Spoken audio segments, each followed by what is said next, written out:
우리 다 같이 회개 기도하심으로 예배를 시작하겠습니다.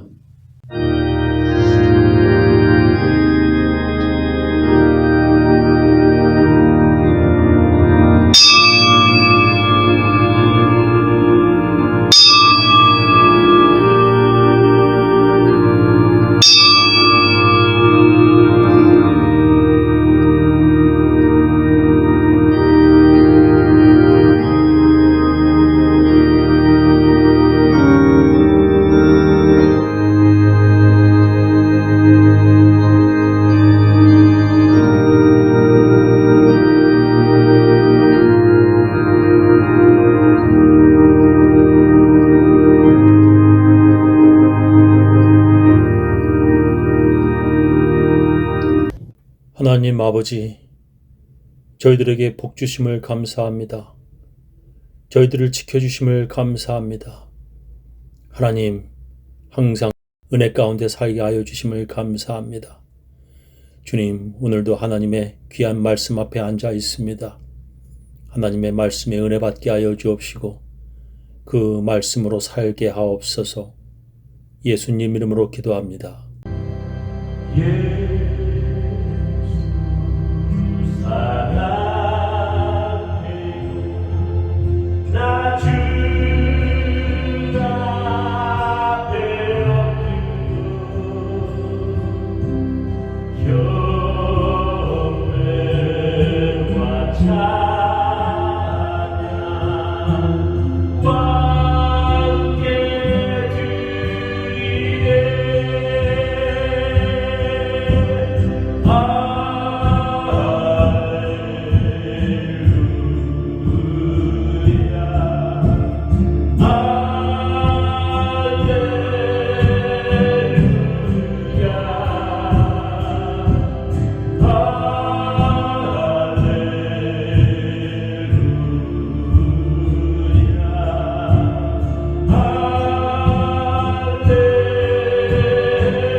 하늘에 계신 우리 아버지여, 이름이 거룩히 여김을 받으시오며 나라의 임하옵시며 뜻이 하늘에서 이루어진 것 같이 땅에서도 이루어지이다. 오늘날 우리에게 일용할 양식을 주옵시고 우리가 우리에게 죄 지은 자를 사하여 준 것 같이 우리 죄를 사하여 주옵시고 우리를 시험에 들게 하지 마옵시고 다만 악에서 구하옵소서. 대개 나라와 권세와 영광이 아버지께 영원히 있사옵나이다. 아멘. 전능하사 천지를 만드신 하나님 아버지를 내가 믿사오며 그 외아들 우리 주 예수 그리스도를 믿사오니 이는 성령으로 잉태하사 동정녀 마리아에게 나시고 본디오 빌라도에게 고난을 받으사 십자가에 못 박혀 죽으시고 장사한 지 사흘 만에 죽은 자 가운데서 다시 살아나시며 하늘에 오르사 전능하신 하나님 우편에 앉아 계시다가 저리로서 산 자와 죽은 자를 심판하러 오시리라. 성령을 믿사오며 거룩한 공예와 성도가 서로 교통하는 것과 죄를 사하여 주시는 것과 몸이 다시 사는 것과 영원히 사는 것을 믿사옵나이다. 오늘 우리들에게 주시는 하나님의 귀한 말씀은 갈라디아서 2장 11절부터 14절 말씀 되겠습니다. 게바가 안디옥에 이르렀을 때에 책망할 일이 있기로 내가 저를 면책하였노라. 야고보에게서 온 어떤 이들이 이르기 전에 게바가 이방인과 함께 먹다가 저희가 오매 그가 할례자들을 두려워하여 떠나 물러가매 남은 유대인들도 저와 같이 외식하므로 바나바도 저희의 외식에 유혹되었느니라. 그러므로 나는 저희가 복음의 진리를 따라 바로 행하지 아니함을 보고 모든 자 앞에서 게바에게 이르되 네가 유대인으로서 이방을 쫓고 유대인답게 살지 아니하면서 어찌하여 억지로 이방인을 유대인답게 살게 하려느냐 하였노라. 베드로가 이방인들 중심의 교회인 안디옥 교회에서 바울에게 책망을 받았습니다. 그 이유를 성경은 이렇게 기록합니다. 그런데 게바가 안디옥에 왔을 때에 잘못한 일이 있어서 나는 얼굴을 마주보고 그를 나무랐습니다. 그것은 게바가 야고보가 보낸 사람들이 오기 전에는 이방 사람들과 함께 먹다가 그들이 오자 할례 받은 사람들을 두려워하여 그 자리를 떠나 물러난 일입니다. 베드로가 이방인들과 함께 먹다가 야고보가 보낸 할례자들이 방문하자 그가 안 먹은 척 했다는 것입니다. 그래서 바울이 베드로를 사람들 앞에서 책망했다는 것입니다. 그런데 왜 베드로는 그런 행동을 했을까요? 그리고 왜 바울은 그런 행동을 한 베드로를 책망하였을까요? 베드로가 그렇게 행동을 한 이유가 있었습니다. 그것은 하나님의 명령 때문입니다. 특히 레위기 11장에서 하나님께서 이렇게 명령하셨습니다. 나는 너희의 하나님이 되려고 너희를 애굽 땅에서 인도하여 낸 여호와라. 내가 거룩하니 너희도 거룩할지어다. 하나님은 거룩하니 너희들도 거룩하라고 하나님께서 명령하셨습니다. 거룩하다는 뜻은 구별하다라는 것입니다. 사람들이 거룩하려면 어떻게 해야 하는 것입니까?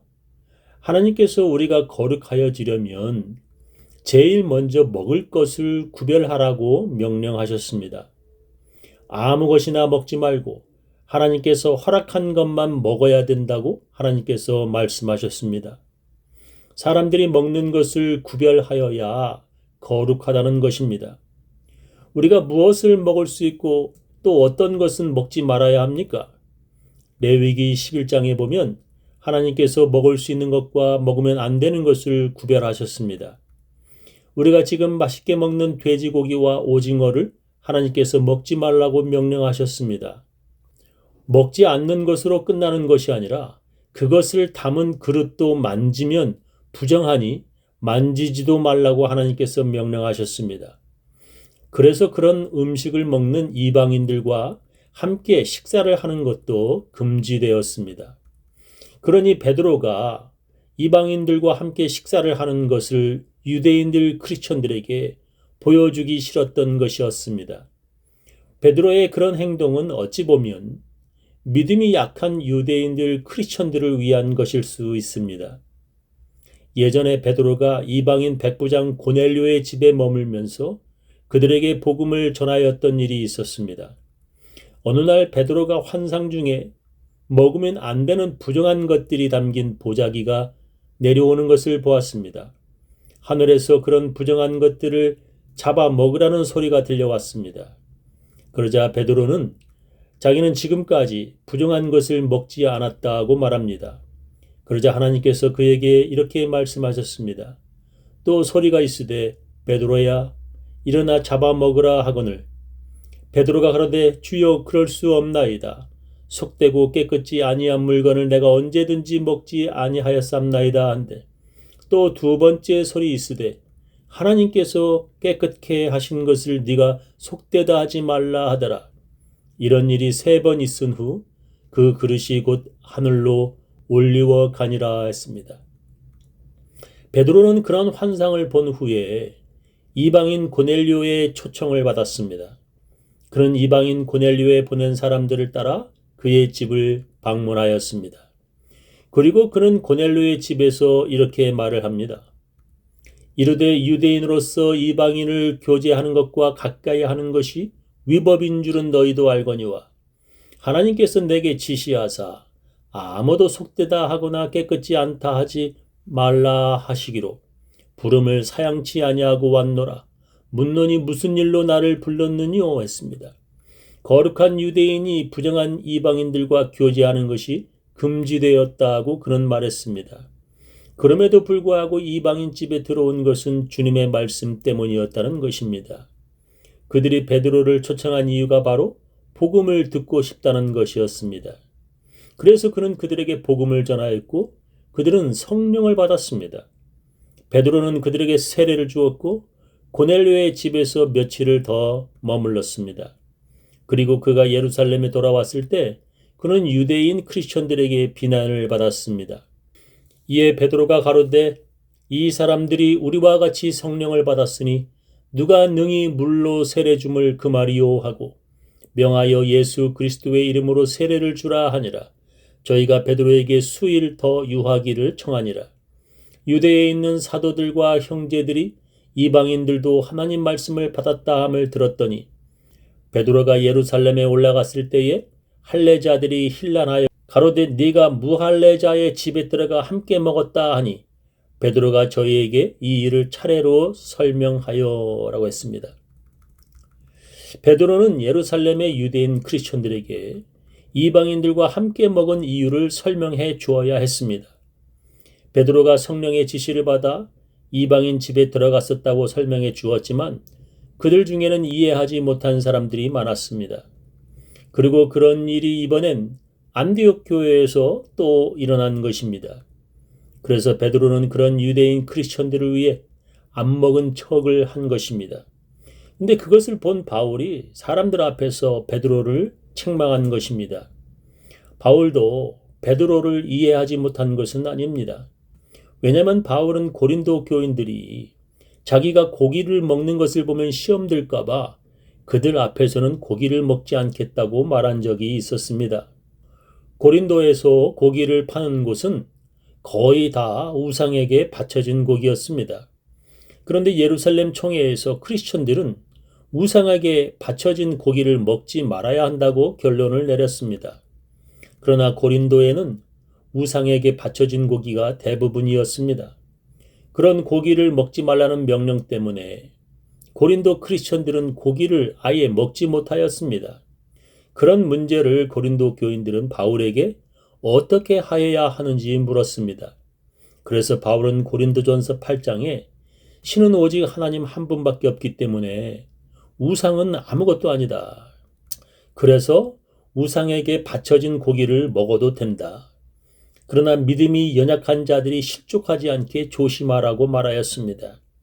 식물은 우리를 하나님 앞에 세우지 못하나니 우리가 먹지 아니하여도 부족함이 없고 먹어도 풍족함이 없으리라. 그런즉 너희 자유함이 약한 자들에게 거치는 것이 되지 않도록 조심하라. 지식 있는 네가 우상의 집에 앉아 먹는 것을 누구든지 보면 그 약한 자들의 양심이 담력을 얻어 어찌 우상의 제물을 먹게 되지 않겠느냐. 그러면 네 지식으로 그 약한 자가 멸망하나니 그는 그리스도께서 위하여 죽으신 형제라. 이같이 너희가 형제에게 죄를 지어 그 약한 양심을 상하게 하는 것이 곧 그리스도에게 죄를 짓는 것이니라. 그러므로 만일 식물이 내 형제로 실족케 하면 나는 영원히 고기를 먹지 아니하여 내 형제를 실족지 않게 하리라 했습니다. 우상에게 바쳐진 고기를 먹어도 그리고 안 먹는다 하여도 하나님 앞에서 아무것도 아니라는 것입니다. 그래서 바울은 믿음의 연약한 자들을 위해 평생 고기를 먹지 않겠다고 말했습니다. 그것과 비슷하게 베드로도 이방인들과 함께 먹다가 안 먹은 척을 한 것은 유대인들 크리스천들이 실족하지 않게 한 것입니다. 그런데도 바울은 베드로를 사람들 앞에서 면박을 주었습니다. 바울은 왜 그렇게 한 것입니까? 그 이유는 먹고 안 먹고를 떠나 이것은 아주 중요한 구원의 문제이기 때문이었습니다. 거룩하다, 부정하다는 것보다 더 중요한 예수님이 꼭 오셔야만 했는가의 문제였기 때문이었습니다. 베드로가 그렇게 먹다가 안 먹은 척하니까 다른 유대인들도 그리고 바울과 함께 복음을 전하던 바나바까지도 베드로를 따라했다는 것입니다. 베드로의 행동이 다른 사람들에게까지 영향을 끼친 것입니다. 바울은 그것을 외식이라고 지적하였습니다. 외식은 무대 위에서 연기하는 것과 같습니다. 자기도 죄인이면서 아닌 척, 자기도 율법을 다 지키지도 못하면서 다 지키는 척을 하는 것입니다. 바울은 그런 위선을 이렇게 지적하였습니다. 야고보에게서 온 어떤 이들이 이르기 전에 게바가 이방인과 함께 먹다가 저희가 오매 그가 할례자들을 두려워하여 떠나 물러가매 남은 유대인들도 저와 같이 외식함으로 바나바도 저희의 외식에 유혹되었느니라. 그러므로 나는 저희가 복음의 진리를 따라 바로 행하지 아니함을 보고 모든 자 앞에서 게바에게 이르되 네가 유대인으로서 이방을 쫓고 유대인답게 살지 아니하면서 어찌하여 억지로 이방인을 유대인답게 살게 하려느냐 하였노라 했습니다. 베드로가 유대인답게 살지 못하면서 즉 자기도 율법을 다 지키지도 못하면서 왜 이방인들에게 유대인답게 살게 하려느냐 즉 율법을 지키라고 하느냐는 것입니다. 그것은 바로 우리가 언제 율법을 다 지켜서 구원을 받았느냐 구원은 하나님의 은혜이다 라고 그는 말하는 것입니다. 우리가 율법을 다 지키지 못하여 죄인 되었을 때에 하나님께서 예수를 보내셨고 그를 믿음으로 구원받았다고 그가 말하는 것입니다. 바로 그것이 복음이라는 것입니다. 그런데 베드로가 평상시 이방인들과 함께 음식을 잘도 먹다가 갑자기 안 먹은 척을 한다는 것입니다. 그것은 그가 율법을 잘 지키는 척을 사람들에게 보이려는 것이라고 바울은 지적하는 것입니다. 그렇게 되면 이제는 예수를 믿음으로 구원받게 되는 것이 아니라 율법을 지켜서 구원받는다는 것을 사도 베드로가 몸으로 증거하는 것이 되는 것입니다. 율법을 잘 지켜서 구원받겠다는 사람은 자기도 다 지키지도 못하면서 다 지킨 척을 하는 외식을 하게 되는 것입니다. 그것으로 끝나는 것이 아니라 자기도 다 지키지 못하면서 다른 사람을 정죄하게 되는 것입니다. 예수님께서 제일 싫어하셨던 짓이 바로 그런 행동입니다. 그래서 바울은 베드로를 책망한 것입니다. 저는 우리 교인들 모두 오직 예수 믿고 구원받은 그 은혜를 잊지 마시기를 예수님의 이름으로 축원합니다.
지금은 주 예수 그리스도의 놀라운 은혜와 하나님의 크고 크신 사랑과 성령님의 감화 감동하심이 오직 예수를 믿음으로 하나님의 은혜로 말미암아 구원 받으려는 모든 사람들, 그 가정, 그 자녀, 그 사업체 위에 지금부터 영원히 함께 하시기를 간절히 축원하옵나이다.